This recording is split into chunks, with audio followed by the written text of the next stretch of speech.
అదే ఇయర్ లో అటాక్ చేశారు 6 దేశాలు అనుకుంటా. In fact I think it was week after they were found. ఒక వారం తర్వాతనే వీళ్ళ మీద దాడి చేశారు. అంటే వాళ్ళ దగ్గర ఏం లేకుండే టైంలో. అవును, వాళ్ళ దగ్గర రెగ్యులర్ ఆర్మీ లేకుండే, వాళ్ళ దగ్గర ఎయిర్ ఫోర్స్ లేకుండే, ఏం లేకుండే. దట్ ఈస్ వేర్ ఇజ్రాయలీస్ ని కలిస్తే సాయి గారు, నేను చాలా మందిని కలుస్తున్నాను. In fact I had lucky chance of interviewing Shimon Peres in Hyderabad. ఆయన 2001 లో ఇక్కడ సిఐ సమ్మిట్ కి వచ్చినప్పుడు తాజ్ కృష్ణ హోటల్ లో ఆయన ఉన్నారనమాట. So somebody told me staying there. కానీ Israel is being very secretive, they will never reveal where they stay. నేను అక్కడ వెళ్ళి కూర్చుని, ఆయన ఎవరో కూడా చెప్పండి ఒకసారి.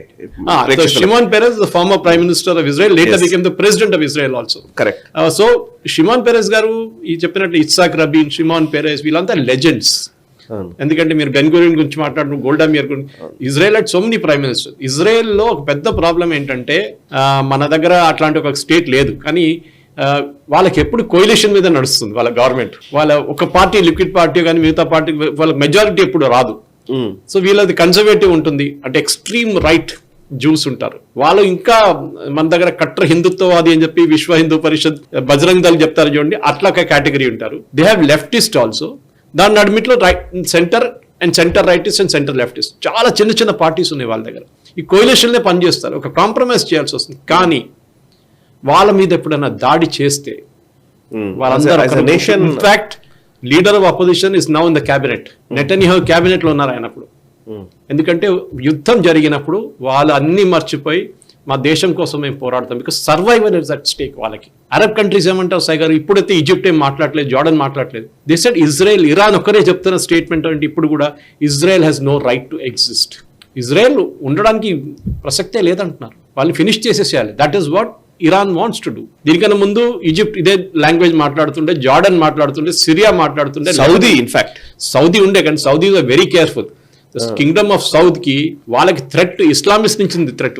వాళ్ళకన్నా ఇజ్రాయెల్ కన్నా ఎక్కువ వాళ్ళ థ్రెట్ అక్కడి నుంచి. Osama bin Laden came from Saudi Arabia, very rich family. Construction ఆలోచించండి. సో ఈ సౌదీస్ డబ్బులు ఇచ్చారు. 6 Day వార్ లో కానీ యోమ్ కిపూర్ వార్ లో సౌదీస్ చాలా డబ్బులు ఇచ్చారు వీళ్ళకి, ఈజిప్ట్ వాళ్ళకి కానీ సిరియా వాళ్ళకి. Even Jordan got money, Jordan దగ్గర డబ్బులు ఉండే హిస్టారిక్లీ. కానీ ఈ మనం చూస్తే ఈ ఎంటైర్ థింగ్ ఇప్పుడు ఈ జరిగిన కొట్లాటలు, ఇప్పుడు జరుగుతున్న వార్ లో కూడా ఈ అరబ్ ఇజ్రాయెల్ కి అన్న ప్రాబ్లం ఏంటంటే ఇదే, that you have no right to exist. ఎవరు అవుతుంటారు సాయి గారు, ఎవరు అన్నారు, sorry I will not accept. So ఈ మ్యాండేట్, బ్రిటిష్ మ్యాండేట్ మీరు చెప్పారు చూడండి, బ్రిటిష్ మ్యాండేట్ ఇచ్చిన 1920 to 1948 టైంలో వాళ్ళు ఆ ఏరియాని ప్యాలెస్టైన్ అని పిలిపించుకున్నారు. ఈ బ్రిటిష్ వాళ్ళ హ్యాబిట్ ఏంటంటే సాయి గారు, ఎక్కడి నుంచి అయినా వెళ్ళినప్పుడు వాళ్ళు మొత్తం మెస్ చేసి వెళ్ళిపోతారు. భారతదేశం అదే చేశారు. ఆఫ్ఘనిస్తాన్ వైపు వెళ్ళి ఒక లైన్ డ్రా చేసి దిస్ ఇస్ డురాండ్ లైన్ అని చెప్పారు. ఇక్కడ ఒక మ్యాక్మోహన్ లైన్ ఇప్పుడు ఇక్కడ అరుణాచల్ ప్రదేశ్ వైపు డ్రా చేసేసారు. ఎవరు పట్టించుకోవాలి, చైనా వాళ్ళంటారు మేము పట్టించుకో, ఇక్కడ తాలిబాన్ వాళ్ళంటారు మేము పట్టించుకో. భారతదేశం పాకిస్తాన్ ఒకరే, we accepted it. Kartarpur corridor లో one of the most religious shrines Pakistan వైపు వెళ్ళిపోయింది. ఇక్కడ నుంచి కనిపిస్తుంది మీకు కిలోమీటర్ దూరంలో. మీకు కూడా ఆ టైంలో తీసుకోవచ్చు ఈజీగా, చేయలేదు. British were like that. వాళ్ళకి ఏంటంటే వాళ్ళు వెళ్తూ these fellows are unfit to rule అని చూపిస్తే ఒక స్ట్రాటజీ అనమాట సాయి గారు. సో ఈ 6 months లో ఈ 1947-49 మీరు చెప్పిన దాంట్లో ఒక జూయిష్ అండ్ అరబ్ మిలిషియస్ కొట్టుకున్నారు సాయి గారు. దే ఫాట్ లైక్ క్రేజీ అనమాట, రెగ్యులర్ వార్ లాగా అయిపోయింది అది. అక్కడి నుంచి దాని తర్వాత ఒక సెట్ ఆఫ్ అగ్రిమెంట్స్కి వచ్చారు వీరు. దట్ ఓకే, ఇన్ని రోజులు కొట్లాడుకున్నాం కదా, అగ్రిమెంట్కి వచ్చింది. ఏం చేశారంటే Israel, Egypt, Jordan, Lebanon and Syria వీరందరూ కలిసి 1949 లో ఆర్మిస్టిస్ అగ్రిమెంట్ అని చెప్పి ఒక అగ్రిమెంట్ సైన్ చేసుకున్నారు. దాంట్లో ఏం చేస్తుంది, ఒక లైన్ డ్రా చేశారు between Israel and it's neighbours. దాన్ని గ్రీన్ లైన్ అంటారు. ఇప్పుడు కూడా that line is in existence. Okay, కానీ అప్పుడప్పుడు వైలేషన్ నడుస్తుంది. ఎందుకంటే దాని తర్వాత వచ్చిన యుద్ధాల్లో ఇజ్రాయెల్ ఇంకా ల్యాండ్ గుంజుకున్నారు. ఎవరి దగ్గర నుంచి, వీళ్ళందరూ ప్యాలెస్టైన్ అని నేడుస్తూ ఉంటారు చూడండి, ఇస్లామిక్ నేషన్. సాయి గారు మాక్సిమం ప్యాలెస్టైన్ లైన్ బ్రిటిష్ వెళ్ళిన తర్వాత గుంజుకుంది 3 రాష్ట్రాలు, Egypt, Syria and Jordan. Palestine land మొత్తం వాళ్ళ చేతిలో ఉంది. వెస్ట్ బ్యాంక్ కానివ్వండి, ఇప్పుడున్న గాజా కానివ్వండి, గాజా ఈజిప్ట్ దగ్గర ఉండే, వెస్ట్ బ్యాంక్ జార్డన్ దగ్గర ఉండే. లెబనన్ వైపు వాళ్ళు అక్కడ ఉన్న ల్యాండ్ వాళ్ళు గుంజుకున్నారు. నిజానికి జార్డన్ కి కూడా అంటే మధ్యవర్తిగా వాళ్ళు మెయింటైన్ చేయడానికి ఇచ్చారు కదా west bank. Correct. West bank అనేది సైగర్ ఏదేమైందంటే ఆ టైంలో ఎవడు అక్కడ వెళ్ళి కూర్చుంటాడో వాడే రాజు అనమాట. సో ఈ establishment of the state of Israel, Gaza strip, Egypt నేను చెప్పినట్లు ఎస్టాబ్లిష్మెంట్ ఆల్ ప్యాలెస్టైన్ గవర్నమెంట్ అని గవర్నమెంట్ ఫామ్ చేద్దాం అనుకున్నారు. కానీ వెస్ట్ బ్యాంక్ ఎవరి దగ్గర ఉంది, జార్డన్ దగ్గర ఉంది, ఇంక్లూడింగ్ ఈస్ట్ జెరూసలం జార్డన్ దగ్గర ఉండే అనమాట. సిరియన్ ఫుట్ హోల్డ్ ఎక్కడ ఉంది, గలీలీ అని సీ ఆఫ్ గలీలీ అంటారు దాన్ని. ఆ వైపు వాళ్ళు గుంజుకున్నారు సిరియన్. అది ఇప్పుడు అసాద్ వాళ్ళ ఫాదర్, హఫీజ్ అసద్ ఫాదర్ ఉండే అప్పుడు ఆ టైంలో. ఈ కంప్లీట్ ప్రాబ్లం 1950s నుంచి మళ్ళీ మొదలైంది. 48 అగ్రిమెంట్తో సైన్ చేసుకుని లైన్ డ్రా చేసుకున్నారు. కానీ ఈ పాలెస్టీన్ అండ్ ఫిదాయిన్, మన దగ్గర కూడా చెప్తుంటారు వర్డ్ ఫిదాయిన్. ఓకే, ఫిదాయిన్ 1950s to 1960s జరిగింది సాయి గారు.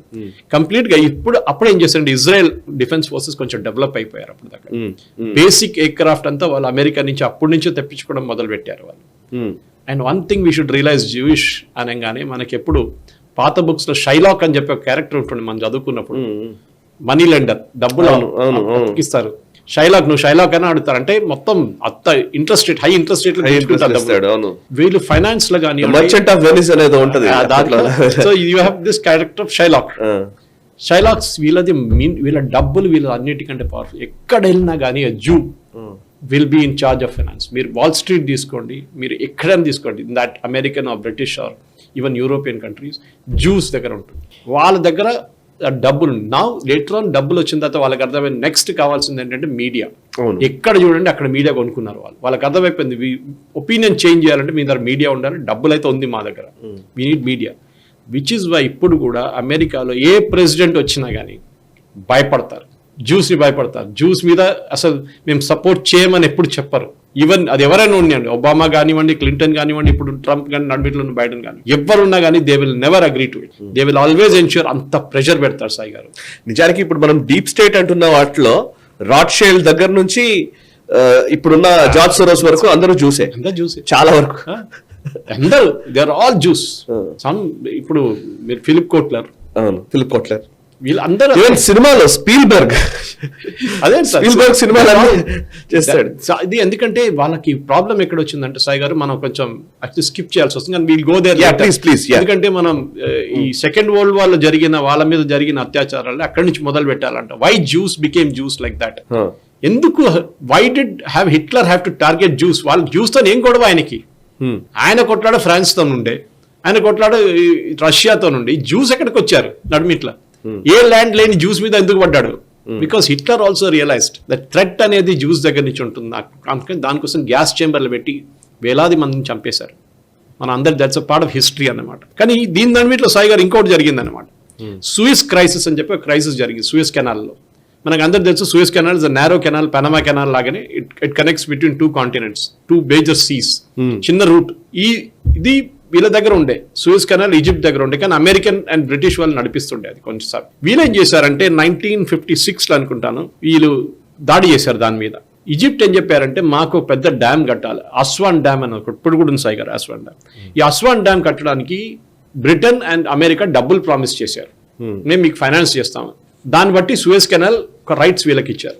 న్యాచురల్లీ వీళ్ళిద్దరు బ్యాక్అవుట్ అయిపోయారు. బ్యాక్అవుట్ అయిన తర్వాత ఎవరు ఏం చేయలేకపోతున్నప్పుడు that Suez canal became a big problem. వీళ్ళు దాడి చేశారు సూయస్ కెనాల్ మీద, క్యాప్చర్ చేయడానికి ట్రై చేశారు. Israel was involved in it. తర్వాత ఇజ్రాయెల్ ని యుఎస్ అండ్ యుఎస్ఎస్ఆర్, అప్పుడు యుఎస్ఎస్ఆర్ ఉండే, వీళ్ళు మాట్లాడి ఇజ్రాయెల్ నుంచి దే మేడ్ దమ్ విత్డ్రా.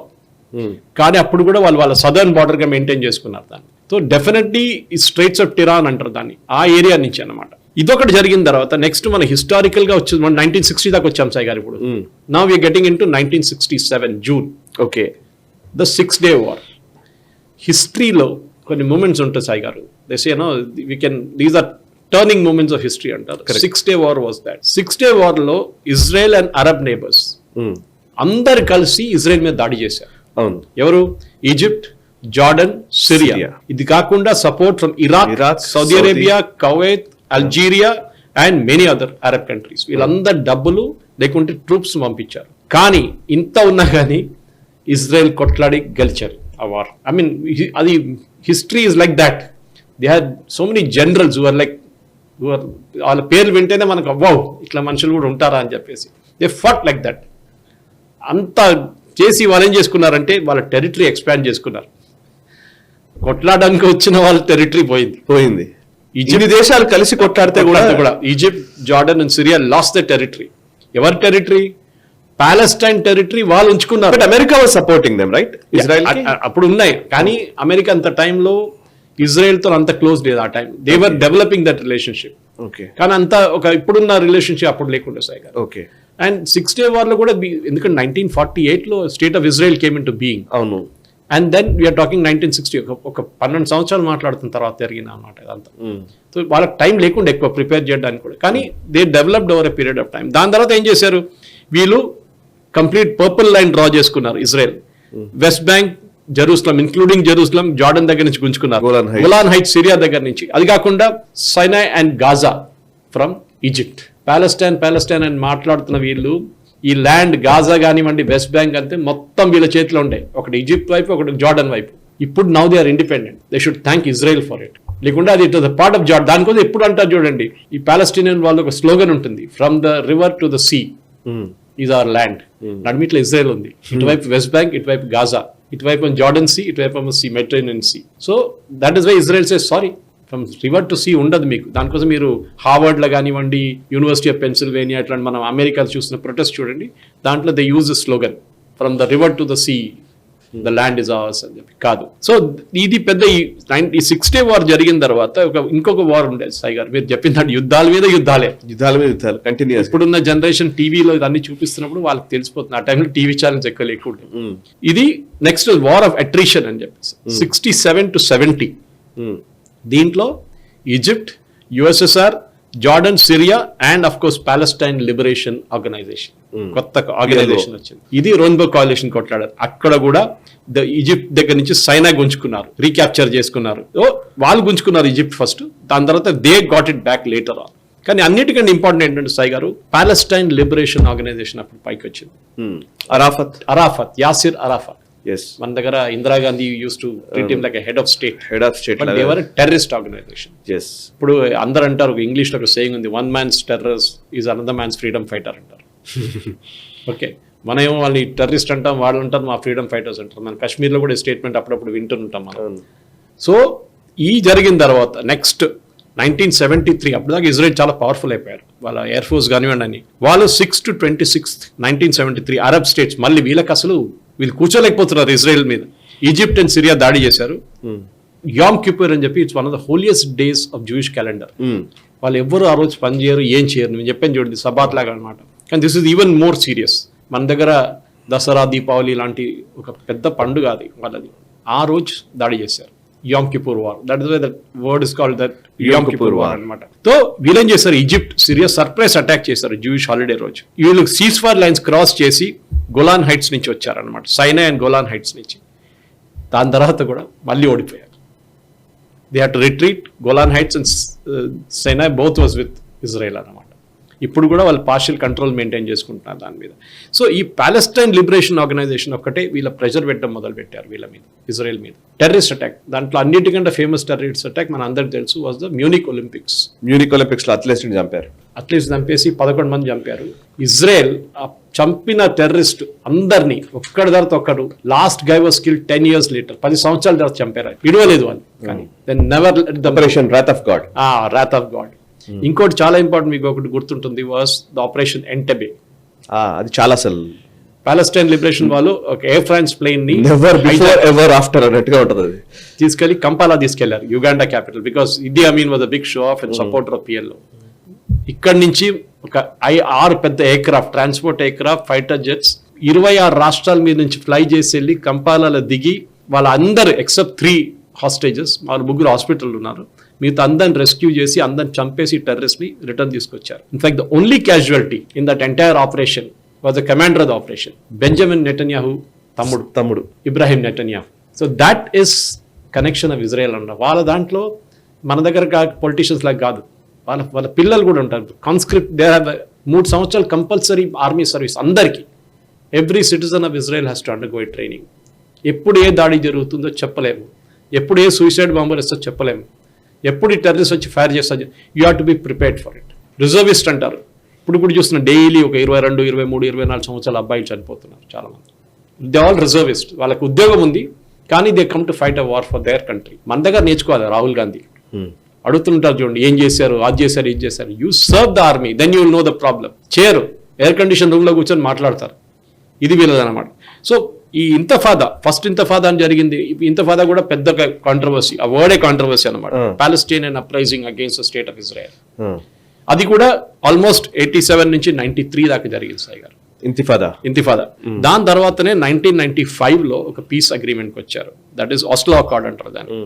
ఎవరు మన పాలస్టీన్ అథారిటీ కానివ్వండి, US government and Israel got together and signed it. దాంట్లో మనకు తెలుసు నోబెల్ ప్రైజ్ వచ్చింది ముగ్గురికి అక్కడ.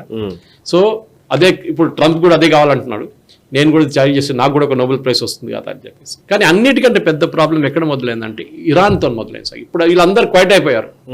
ఈజిప్ట్ లో అన్వర్ సదాత్ అసాసినేషన్ అయిపోయిన తర్వాత Egypt went very quiet. Jordan లో ఇట్స్ మొనార్కీ, వాళ్ళకి ప్రాబ్లం లేదు, వాళ్ళు కూడా క్వైట్ అయిపోయారు. హఫీజ్ అల్ సయద్ అక్కడ కూడా Assad family is also monarchy. Syria ధ్వంసమైంది, వాళ్ళు కూడా క్వైట్ అయిపోయారు. కానీ ఏం జరిగిందంటే ఈ ఇరాన్ మొదలు పెట్టారు. ఇరాన్ ప్రాబ్లం ఏంటంటే వాళ్ళకు సౌదీస్తో పడదు, షియా సున్నీ గొడవ.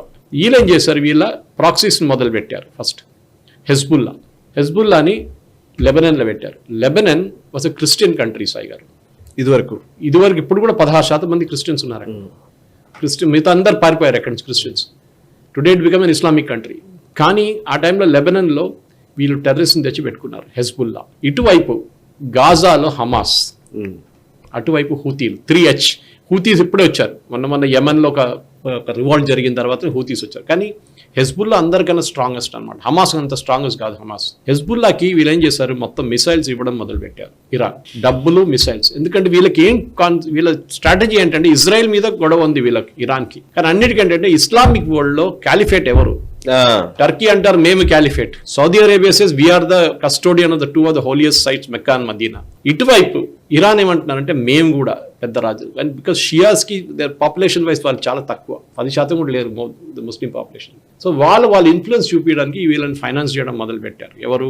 హెజ్బుల్లాని, ఇటు హమాస్ని. మనందరికి తెలుసు Palestine liberation organisation Yasser Arafat చనిపోయిన తర్వాత, చనిపోయిందో చంపేశారో తెలియదు, అది ఇజ్రాయెలే చేశారు. అదే ఫుడ్ పాయిజనింగ్ చేసి ఆయన ఫుడ్లో పాయిజన్ వేసి చంపేశారు ఆయన్ని. అది కాకుండా ఆ టైంలో ఒక వ్యాక్యూమ్ వచ్చేసింది, పవర్ వ్యాక్యూమ్ వచ్చేసింది అక్కడ పాలెస్టైన్లో. పాలెస్టీనియన్ అథారిటీ అని చెప్పి ఒక అథారిటీ వీళ్ళదే, పిఎల్ఓది అవతార్, కొత్త అవతార్. అది టెర్రరిస్ట్ ఆర్గనైజేషన్ కాదు కదా ఇప్పుడు, now they become a ruling government. వీళ్ళు వచ్చి వెస్ట్ బ్యాంక్ అండ్ గాజా వాళ్ళకి హ్యాండ్ ఓవర్ చేశారు. అమెరికా, ఇజ్రాయెల్ వచ్చి బాబు మీరు నడిపియండి అని చెప్పేసి. Palestinian authority, I think Mahmoud Abbas was the president of that. ఈ was the understudy of మన యాసిర్ అరాఫాత్ అసిస్టెంట్ గా ఉండే. కానీ అక్కడేం జరిగిందంటే వెస్ట్ బ్యాంక్ వీళ్ళ కంట్రోల్లోనే ఉంది, కానీ గాజా మొత్తం హమాస్ టేక్ ఓవర్ చేసుకున్నారు. అక్కడ వీళ్ళది ఏం నడవదు అక్కడ, పాలెస్టీన్ అథారిటీది. అక్కడ ఉన్న గవర్నమెంట్, అక్కడ ఉన్న అన్ని మొత్తం హమాస్ టేక్ ఓవర్ చేసుకున్నారు వితౌట్ అన్ ఎలక్షన్. ఆలోచించండి, they took over the government. అది మళ్ళీ ఇజ్రాయెల్ మీద దాడి చేయడం మొదలు పెట్టారు. దాంట్లో అన్నిటికంటే థ్రెట్నింగ్ లెబనన్ నుంచి. ఇజ్రాయెల్ 2-3 సార్లు లెబనన్ ఎంటర్ చేసి ఆక్యుపై కూడా చేసుకున్నారు లెబనన్ ని. కానీ మళ్ళీ వీళ్ళు అమెరికా వీళ్ళు వచ్చి పర్సువేట్ చేస్తారు, చేయకండి అని చెప్పేసి. ఒక్కొక్క ఆపరేషన్ కి ఒక్కొక్క పేరు ఉంటుంది వాళ్ళది. For example Gaza operation caste lead, Gaza 2012 జరిగిన ఆపరేషన్ లో పిల్లర్ ఆఫ్ డిఫెన్స్. ఇప్పుడు రాత్ ఆఫ్ గాడ్ చెప్పారు మీరు. ఇప్పుడు rising lion is the latest operation పేరు. మన ఆపరేషన్ సింధూర్ అని పెట్టుకున్నట్ల వీళ్ళది ఉంటుంది. ఆపరేషన్ 2014 లో గాజా మీద జరిగిన దాడి మీద, that is called protective edge. కానీ ఈ ఎంటైర్ థింగ్ సాయి గారు మనం అప్రిషియేట్ చేయాల్సింది ఏంటంటే, సరే ఇజ్రాయెల్ వాళ్ళ అరెగెన్స్ చూపిస్తున్నారని కొంతమంది అంటారు, పాలెస్టీనియన్స్ కి ఏంటో హ్యూమన్ రైట్స్ లేదా అని అడుగుతారు. బాబు మీకు వెస్ట్ బ్యాంక్ గాజా ఇచ్చాం, నడిపించుకోమని చెప్పాం, ఇంత పెద్ద టెరిటరీ అది. మీరు ఏం చేశారు? ఇన్స్టెడ్ ఆఫ్ డెవలపింగ్ ఇట్, వీరు టెర్రరిస్ట్ డెవలప్ చేయడం, వాళ్ళకి ఆయుధాలు పెట్టడము, టనల్స్ కట్టడం మొదలు పెట్టారు. ఎందుకు? ఇప్పుడు కూడా తిండి కావాలంటే బయట వాళ్ళు పెట్టాలి. గాజాకి వెస్ట్ బ్యాంక్ నీళ్ళు ఇచ్చేది జార్డన్ నుంచి నీళ్ళు వస్తుంది, ఇటువైపు ఇజ్రాయెల్ వాళ్ళు నీళ్ళు ఇస్తారు గాజాకి, తాగే నీళ్ళు. ఆలోచించండి. ఈ డబ్బులు, ఈ ఇరాన్ ఇచ్చే డబ్బుల ముందు ఈ డబ్బులని బాగా ఖర్చు చేసి మంచి డెవలప్ చేసుకుంటే it would have gone places. But చేయలేదు. మీరు ఇప్పుడు ఈజిప్ట్ చెప్పొచ్చు, సిరియా చెప్పొచ్చు. సిరియా ఆఫ్ కోర్స్ నా మెస్ లో ఉంది కంప్లీట్ గా. కానీ జార్డన్ ఇది స్టేబుల్ కంట్రీస్ అయ్యారు, మంచి మోడర్న్ కంట్రీస్ దే ఆర్. ఎందుకు జరగలేదు? ఎందుకంటే there is no authority to take over అని తెలిసినప్పుడు హమాస్ వచ్చి టేక్ ఓవర్ చేసుకున్నారు. అక్కడ హెజ్బుల్లా, అక్కడ గవర్నమెంట్ ఉంది లెబనాన్ లో. ఆలోచించండి, దేవ కూడా పార్లమెంట్. కరెక్ట్. పార్లమెంట్ లో 16 మంది ఎంపీస్ వీళ్ళది, హెజ్బుల్లా ఎంపీస్. పేరు మార్చుకొని ఇంకా పేరు పెట్టుకొని అక్కడ ఎంపీస్ అయిపోయారు వాళ్ళు. సో ఈ ఎంటైర్ మన ప్రేక్షకులు కూడా అర్థం చేసుకో, ఎందుకంటే they you have propose the program also. ఎందుకంటే ఎందుకు ఈ గొడవ? కరెక్ట్. ఇప్పుడు మొదలు కాలేదు, మొదలుగా. ఇప్పుడు ఈ కమ్యూనిస్ట్ వాళ్ళు ప్రొటెస్ట్ చూసి అదే మనకు డౌట్ వస్తుంది, ఏందో ఇప్పుడే మొదలైంది గొడవ అని చెప్పేసి. యాసిర్ అరాఫాట్ లాంటి టెర్రరిస్ట్ ని మీరు ఒక హెడ్ ఆఫ్ స్టేట్ గా వెల్కమ్ చేశారు Indira Gandhi. It is one of the biggest mistakes. ఈ రోజు కూడా మోదీ గవర్నమెంట్ వచ్చిన తర్వాత కూడా హమాస్ ని టెర్రరిస్ట్ ఆర్గనైజేషన్ గా డిక్లేర్ చేయలేదు ఇప్పుడు దాకా. I think that's a big mistake. Hamas is a terrorist organisation. UN చెప్పారు, కానీ మన భారతదేశం ఇంకా వాళ్ళని టెర్రరిస్ట్ ఆర్గనైజేషన్ గా డిక్లేర్ చేయలేదు. అది చేయాల్సిందే. ఎందుకు చేయట్లేదు నాకు కూడా అర్థం కావట్లేదు. Historically it has been like that.